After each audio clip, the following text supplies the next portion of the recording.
Good afternoon, friends. We are learning our subject Machine Learning 3170724.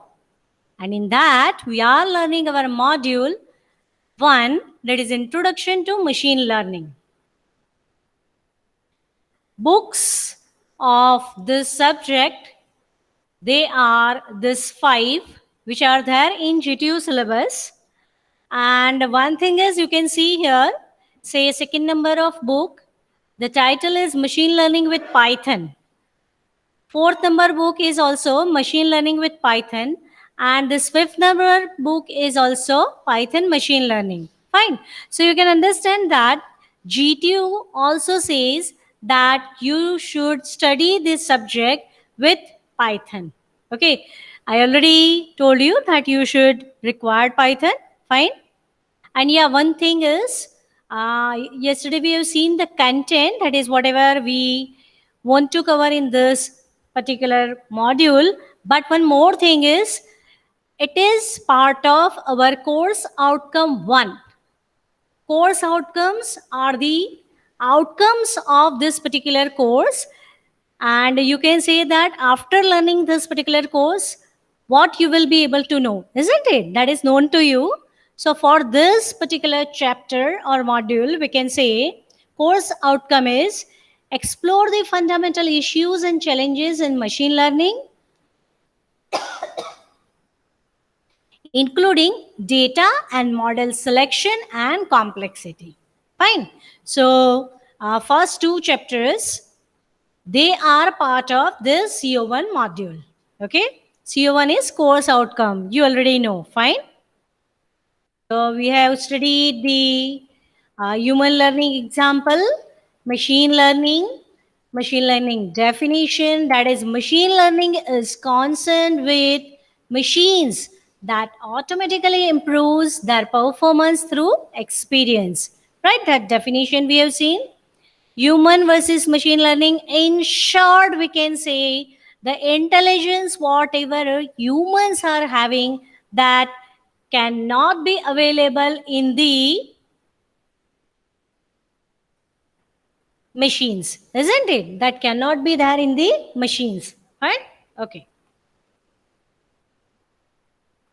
Artificial intelligence, the related branch, or actually we can say artificial intelligence is here, and part of that is machine learning, right? People used to say that way. Machine learning is related to data mining also. Types of machine learning we have seen: supervised learning, unsupervised learning, semi-supervised learning, reinforcement learning, right? We are recalling the things which we have studied yesterday, right? So supervised and unsupervised, very clearly you can understand from this figure, right? For supervised learning, we can say we are having labeled data, and for unsupervised, we can say we do not have the label. Fine? Very simple, we can say. Semi-supervised is mix of supervised and unsupervised. Fine? Reinforcement learning, yeah. Here we can say for reinforcement learning, we can say we can have the award or penalty. Award or reward, and we can say penalty. Okay. Yesterday we haven't talked of the penalty, we have talked of the award and reward. That is the same thing actually for us. What is there is actually reward is delayed award, right? But still we can say both are the advantages to us. And one more thing which is there in the reinforcement learning is penalty. Okay, that we haven't talked yesterday. So let us say that very simple example of snakes and ladders. There we can say that when we are having the ladder, at that time we are having the benefit. Okay, so that is called as the reward, award, right? Award, reward. And we can say that, see, just now I am not making the difference. It is in detail, award and reward, right? In short, they are the benefit. Okay. And in definitions also, if you see in English language, you may find both are almost similar, right? So we let us consider it is only the benefit, okay, whether it is delayed or on the spot or whatsoever, but it is award, okay. And the second thing is penalty, that is when the snake is there, will be having the negative points, and that is the penalty. So after the ladder, that is plus points, and after the snake, that is negative points, we should be able to reach to the 100. That is what is the aim or goal of our snakes and ladders game. Fine. So what is the reinforcement learning, where we are considering the benefits also, that is award also, and penalty also. Fine.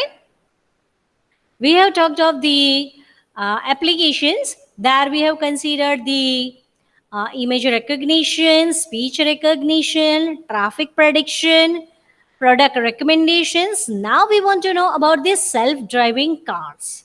Self-driving cars we have heard of, isn't it? Without the control of the owner, car drives itself. It checks for whether the vehicle is coming nearer or whatsoever is the situation of the traffic, it adjusts itself, right? That is self-driving cars. That is also the application of the machine learning. Fine. You can say we can have the sensors available with that, which will sense, and depends on that, the action will be there, isn't it? Email spam and malware filtering. See, in email, many spams are there. Like you can say advertisements are there, or you can say wrong emails. Wrong means irritating emails, that is say for making the fraud or anything like that, that is a spam. It should not be coming to our inbox. So if we respond to that, it will create problem for us. So better not to have such thing. So we need to have the spam and malware filtering. If malware is available, it will create problem. That is our email, when we are opening, our some information will go with that, right? So we do not want to have such things, so filtering of these things is required. Fine. Okay. Then is virtual personal assistant.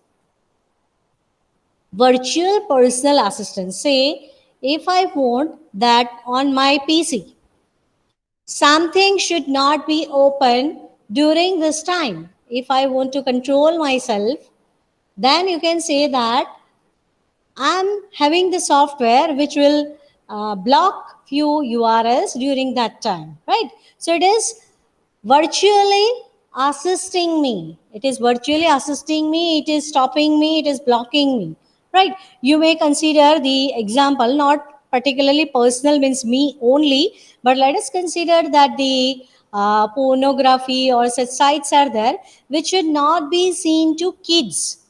Typically these days it happens that parents are going for a job outside, and kids are alone at the home. They do not have any idea that what sort of sites are there. When some advertisement is there, they are clicking and opening, right? It may happen that they will go in the wrong direction of that life, right? So better to have the virtual personal assistant, okay? It can be many more. This is one typical example. Fine. Online fraud detection. Say, online fraud detection. What is the case in that? Let us consider that credit card. You are using the credit card, okay? You are typically using, say, 5,000 rupees per month, okay? You are typically withdrawing, say, 5,000 rupees per month, or you can say in first 10 days you are taking 5,000 rupees, then other 10 days you are again taking 5,000, and for other 10 days also you are taking the 5,000 rupees.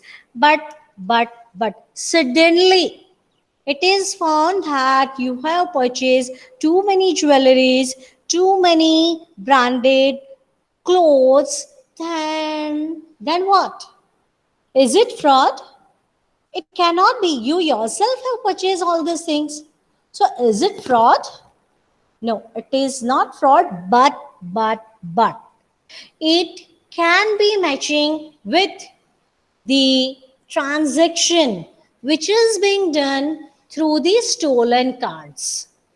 The cards which are stolen, not yours, but any other bank customers, then whatever is the transaction, the pattern of that purchase is similar to that of the purchase which you yourself have done. So it is detecting it as fraud. It will give you the message that are you only the person who is purchasing all these things? If you give the confirmation to the bank, then it runs fine, or otherwise it will be stopped, right? It will be stopped. That means the purchase will be stopped, right? So fraud detection, how it is being learned, that is through the patterns whatever we are having. Say patterns are typically found through the data mining, isn't it? But these patterns and the output related to that is now there with us as data. That is, a label is there. You may not have the label, it is fine. But let us say here the label is there, so we can apply the supervised learning. Okay. There you can say that this is the pattern and it is fraud. That is what is mentioned in our data. So for our purchase by my own card matches such fraud, then also it will say, it will detect it as fraud. You can see that unnecessarily bank people will irritate me that it is fraud when it is not fraud. But see, if you want to have the security of your money, you should at least accept this, whether it is problem or not. If you reply no problem, then bank people will not stop you, right? So it is just a matter of 1 or 2 seconds to give reply to the bank. Okay. Many banks have started that if you are giving check of certain lakhs, then instead of directly clearing that check, they are asking you that this number check come to this account for clearance. Is it you only who has given this check? If you say yes, then it's fine. If you do not interfere, then it is fine. But if you interfere in that, then the check payment will be stopped, right? So for your own security, you need to have such things. Okay. For stock market trading also, from the old data, the machines are trained that if it is this, then you should have the investment in this particular stock, you should have the withdrawn this stocks, or you can say you should sell it, something like that. Fine. So that is what is being learned from the data, and then after the predictions are being done, right? So there also machine learning is being used. Medical diagnosis, we can say for cancer detection. Say we are having the data wherein you can say that such characteristics are there, then cancer can be there. So what's the case? See, in the rural area where the doctors are not much available, so what is the case? That such machines are given, and from that you can say it can be detected that cancer can be there. It is not necessarily the cancer is there, it can be falsely detected, fine. But to check 1000 patients by a doctor whether cancer is there or not, it is difficult for that person. But if it is being falsely all correctly detected by the machine, that say 10 people are having the cancer, then to check those 10 patients is easy. Don't you think so? Yes. So the doctor's time is saved. So what we are getting in that? See, in this corona days, we can say that too many patients are there and doctors are very less, isn't it? So till what point they can reach? See, 24 hours nobody can work, isn't it? Though doctors have really given very nice service to our society in these corona days, but still There is a limit of human being, isn't it? So to save such time of the highly qualified doctors, we should have the medical diagnosis wherein we will use the machine learning. Fine. Automatic language translation. For example, we can say that in older days we were having the Mahan great grantha, like you can say Mahabharata, or you can say Ramayana, or many other such holy granths, books. Those were written on the leaf of the trees, right? Typical tree leaves are being used to write the thing, and typically it was written in the Sanskrit. Do we all know Sanskrit to that much level that we can understand whole Ramayana or Mahabharata, what they have written? No, we cannot. Right? We do not have that much very good knowledge, I believe, for all of us. Right? I'm not talking about the special one. One of you may know it very good, but in general, that people do not know Sanskrit very good. So, what is the case that such holy books are there? The text which is there on it, it is detected, or you can say it is already given, but the translation to other language, like say in our India, Sanskrit is known to many people. If it is translated to say Hindi, then as it is our national language, many other people will be able to understand that. And you can say that for, say for foreign countries, if we convert that to other languages like English or German or whatever other languages, so those people also will be able to read such holy and great grantha, right? So that is what is the aim of the automatic language translation, and for that also machine learning is used. How the things are there, how machine learns, or what should be there, the label data is given, and according to that the automatic language translation will be there, right? So these are the typical applications of machine learning. These are not only the ones which we use, but typical category is this one. Okay. Now, tools and technologies for machine learning. So we do have many tools available for machine learning. Let us say that NIME. It is open source GUI based machine learning tool. As it is having GUI, it does not require any knowledge of programming. It is used for data manipulation and data mining. Accord.net, computational machine learning framework it is having, and image as well as audio packages it is having, and you can say the name is Accord.net. That .net is because of this C# language is being used for this framework. Now scikit-learn. It is an open source machine learning package. It is unified platform as it is used for multiple purposes. Assist in regression, clustering, classification, dimensionality reduction, and pre-processing. It is built on the top of three main Python libraries, namely NumPy, Matplotlib, and SciPy. Along with this, it will also help you with testing as well as training your models. That is scikit-learn, right? And as we know that it is available with Python, isn't it? Python library. TensorFlow.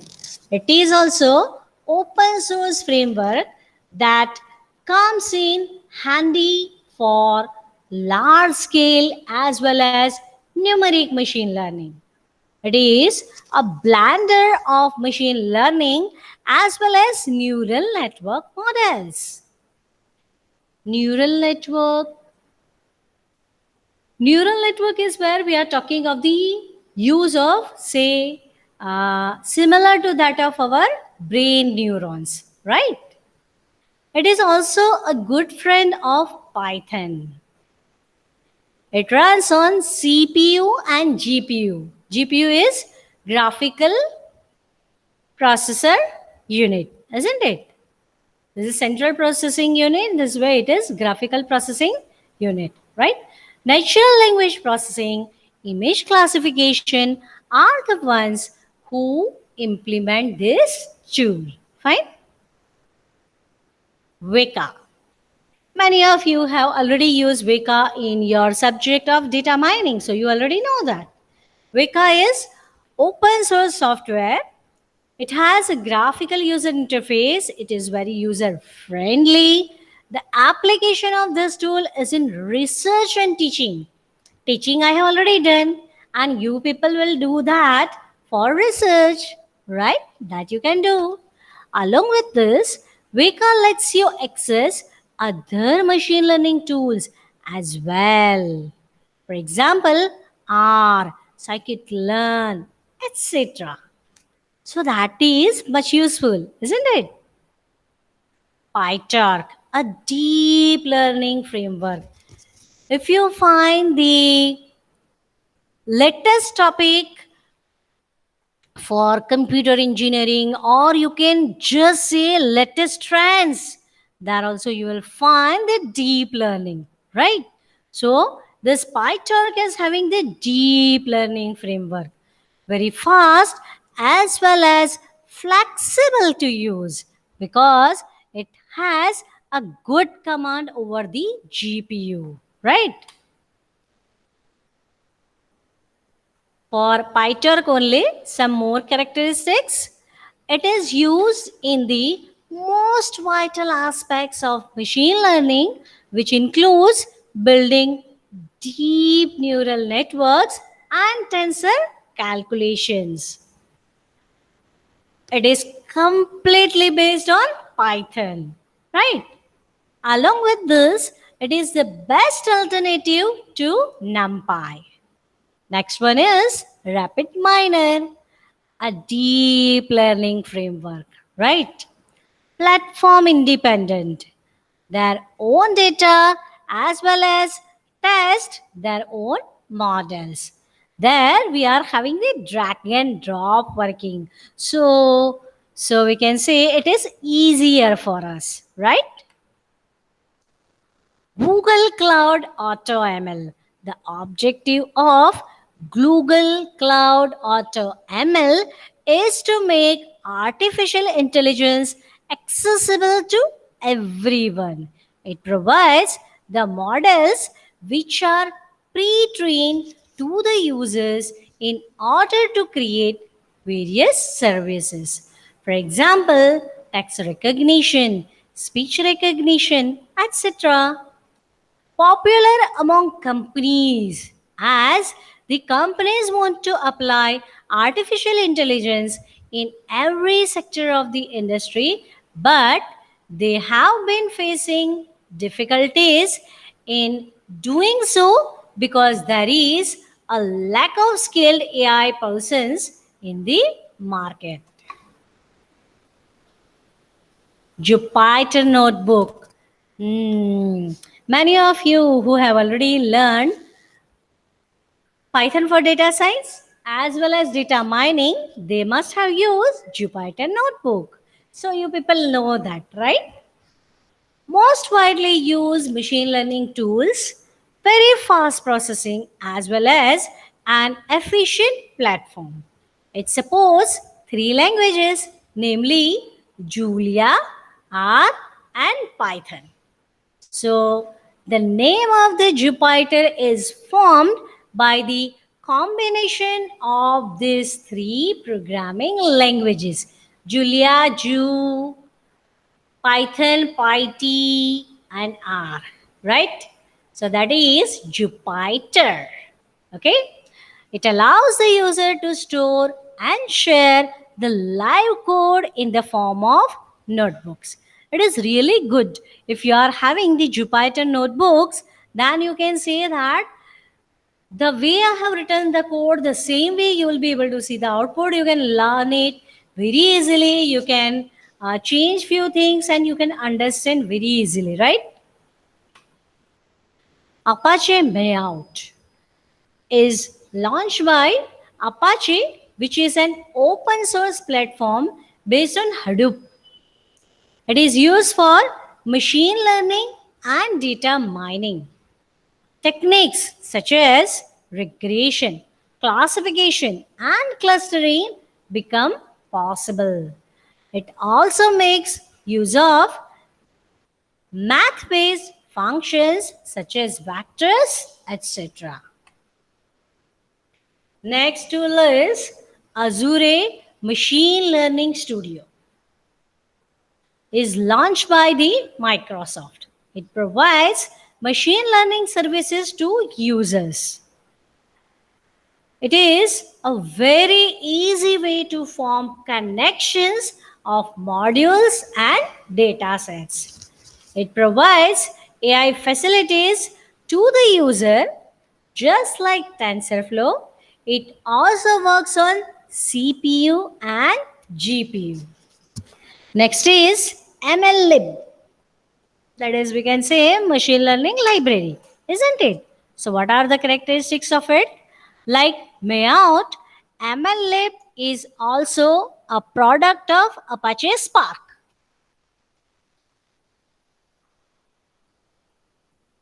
It is used for regression, feature extraction, classification, filtering, etc. called Spark ML Lib. Very good speed as well as efficiency it has.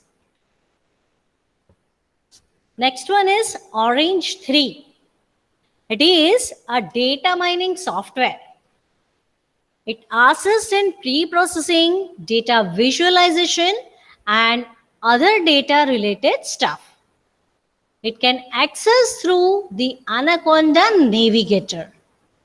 Very helpful in Python programming. A great user interface. IBM Watson. A web interface is given by IBM for using Watson. Watson is a human interaction Q&A system which is based on natural language processing. It is applied in various fields such as automated learning, information extraction, etc. It is used for research and testing purposes. Its objective is to offer human-like experience to the users. Next one is PyLearn 2. What is it? It is a machine learning library that is built on top of Theano. Therefore, there are many functions that are similar between them. It can perform math calculations. It is capable of running on CPU and GPU as well. Before getting to PyLearn 2, you must be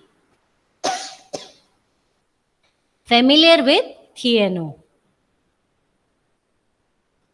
Next thing what we want to learn is issues and challenges in machine learning. So what do we say? Practical issues in machine learning. So what are the practical issues?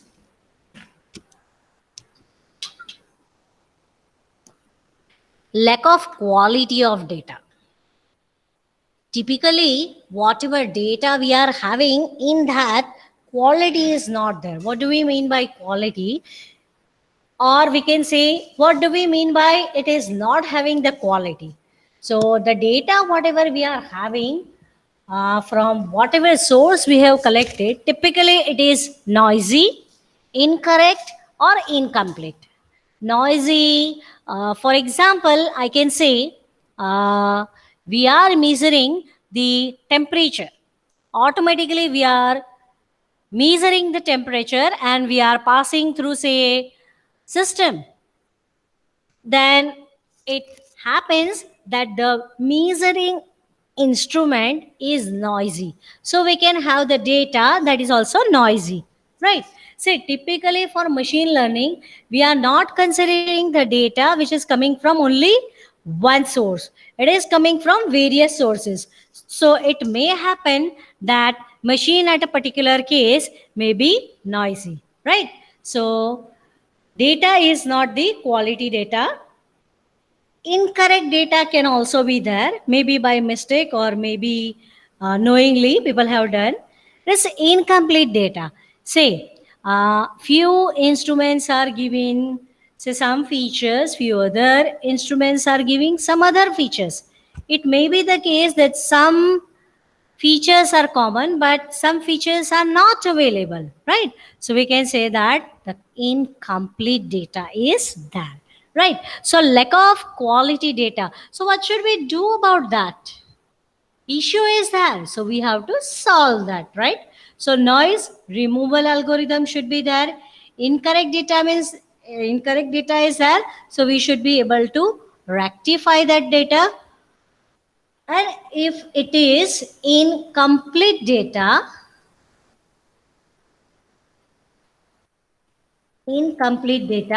then we should be able to complete it, right? We should be able to complete it. Fine. Okay.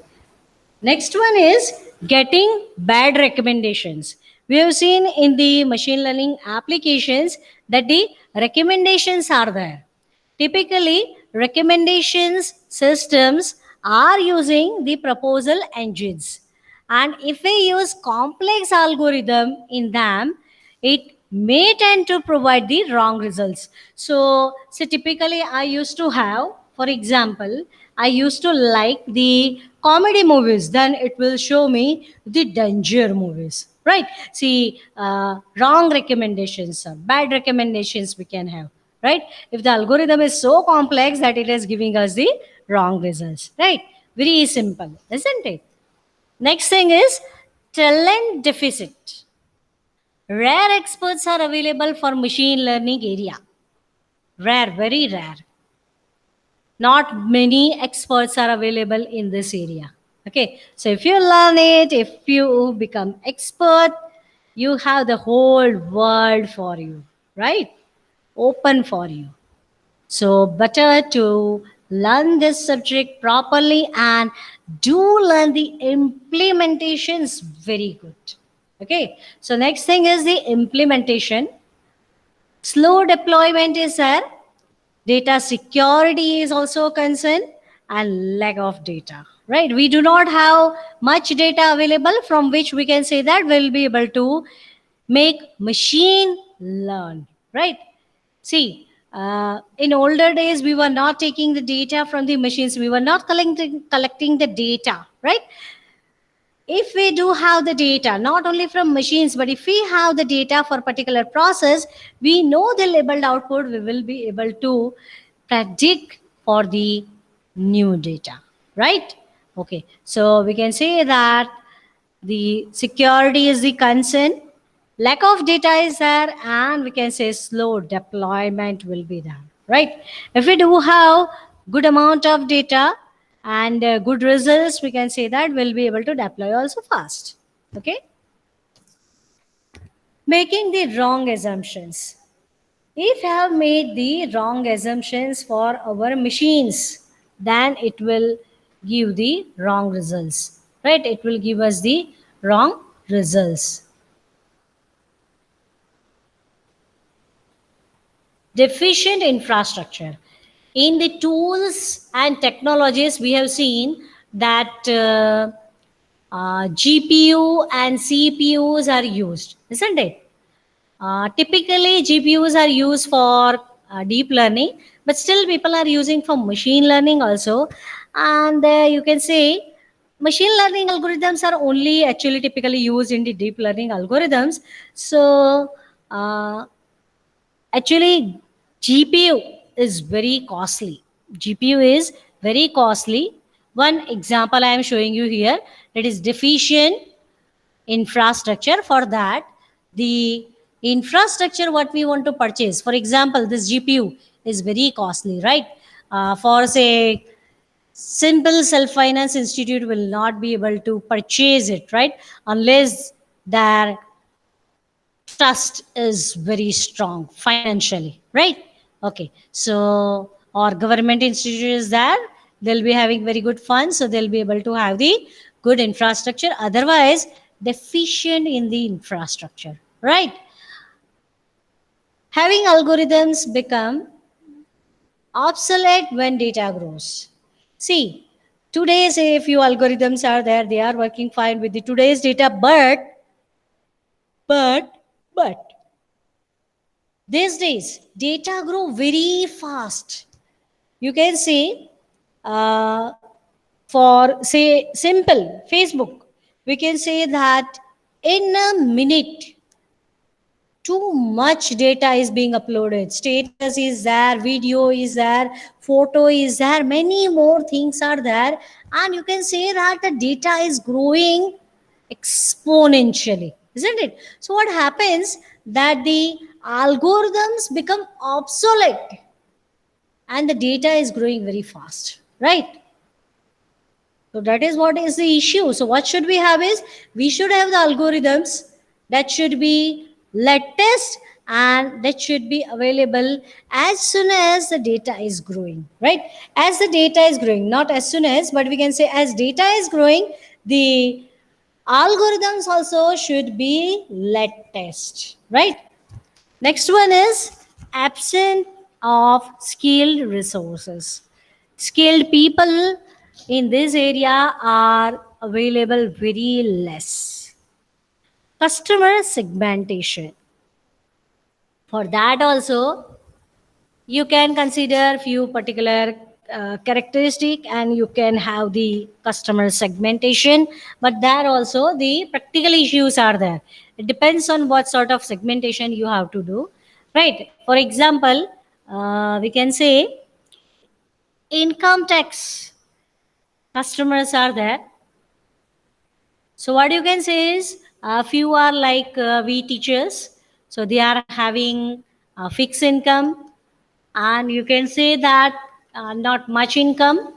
If the business people are there, they are having too much income, and you can say they'll be paying too much taxes to the government, and so you can say that customer segmentation we have to do now based on what criteria. There are also some issues can be there, right? Complexity, too much complex is there, that whether to consider this features or that features or whatsoever things we can use, right? Lack of explainability. See, in machine learning algorithm, we consider the input is there and output is coming. So we cannot explain how it has come, right? See, typically we can draw the figure, you can explain step by step mathematically, but that is for a simple example. If say real data is there, which is in say GB or TB, will not be able to explain the output, right? So lack of explainability is there, and these are the practical issues in machine learning. Now, challenges in machine learning.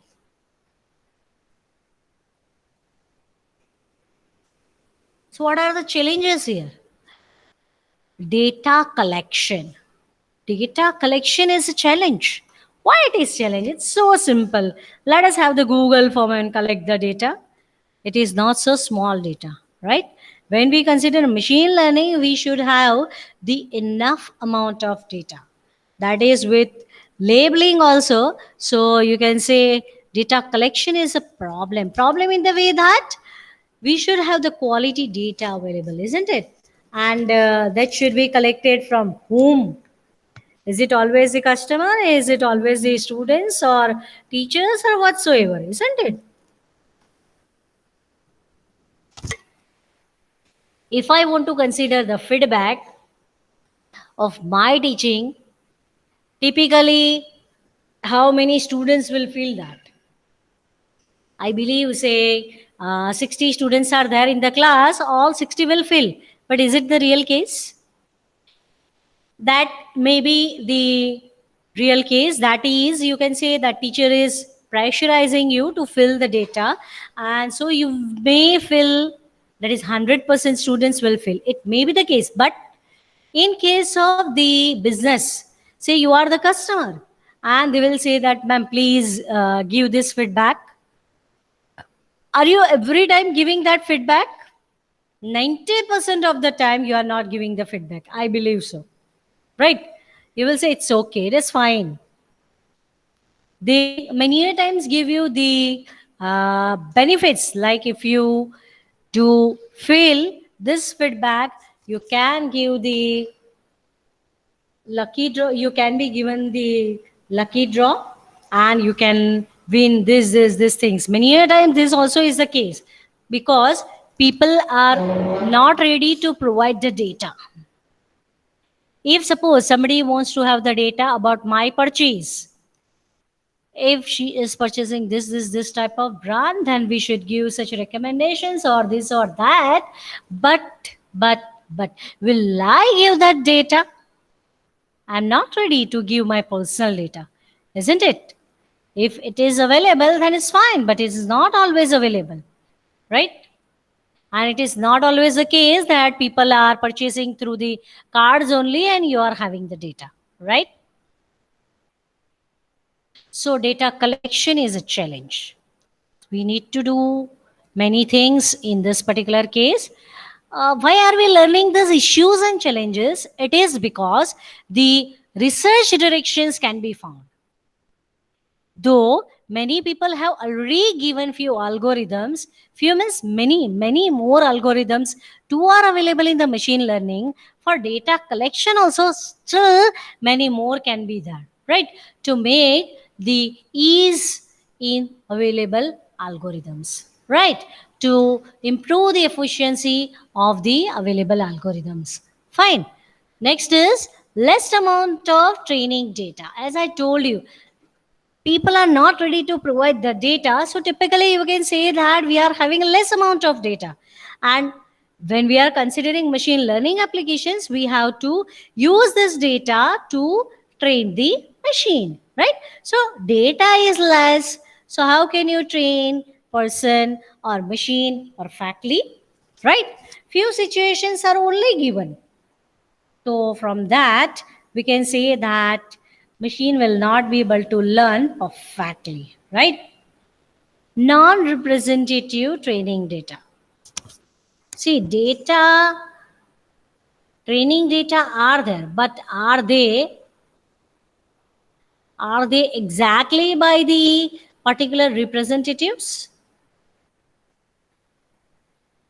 See, typically I used to see when students are giving feedback to a faculty, they do not think themselves whether a person taught them properly or not. Typically, what they are saying is, this faculty shouted at me because I haven't done that particular work. I'll give them the negative marks. Okay, I'll give them the less marks. Right? It is not the case. It is not representative data. It is not exactly representing what was being taught to you, the quality of teaching, but as you are having the problem in your mind, you give the wrong data. Right? So that should not be the case, but it is the human mentality and it used to happen. Right? Poor quality of data. Poor quality is there because of such things that student think, "Arey, yaar, it will do if I write one or two or three or four or anything," right? And do not take it seriously. So, say if they actually have to give 4 point to a particular person, but they are giving 1, 2, 3. Right. So poor quality of data. Quality is not there because persons while giving the data hasn't take care of it. Right. Irrelevant or unwanted features. See, when we have collected the data, many irrelevant features are there. Actually, we have collected whole data. For example, for your students, I have collected the data like your name, your enrollment, your address, what are your hobbies, what you like, what type of clothes you want, and what type of movies you want, something like this, right? But when I want to have the idea that how many students are having the first class, do I need to have your address? Yeah, if I have to post the letter to your home that yes, your son, your daughter is very intelligent and we congratulate you, so for that you can say that you can use the address. Otherwise, will you use that? Many other irrelevant or unwanted features are there. Those should be removed from machine learning, right? We should not consider such features. See, we are not removing the features from the data set, but while processing that particular thing, we should neglect them or we should not use them, right? Overfitting the training data. If we are giving too many examples and training, then you can say that every case is considered. Like, say, for example, I can have only three conditions. One is one term is less than other, else if second term is less than that of the first one. The third case is both are equal, right? With this three thing only I can solve my problem. Very simple, like maximum of three we want to find. And if I do this way, I'll be able to do it. But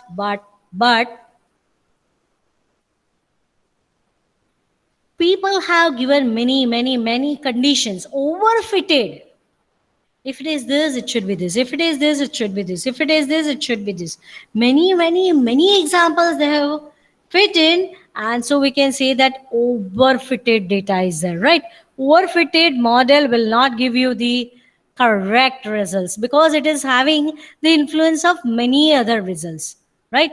If it is underfitting, that is, we haven't provided the proper data, then too it is a challenge because we do not have the actual data available, or you can say that all conditions are not fulfilled in the data, so it will be able to give you the wrong result, right? Next one is the offline learning and deployment of the model, right? This is also one more challenges in the machine learning. Offline learning is difficult in the way that how it is being learned. If it is online, it is easy. You can say, ma'am, offline learning is fine for us. We are not talking of human learning, okay? We are talking of the machine learning, right? So typically offline learning and deployment of machine model, it is challenging task. I'm not saying it is not possible, it is possible, but it is challenging task, right? These are the references available from which I have prepared this PPT, and that is all about our module 1, that is introduction to machine learning. Fine, that's all for today.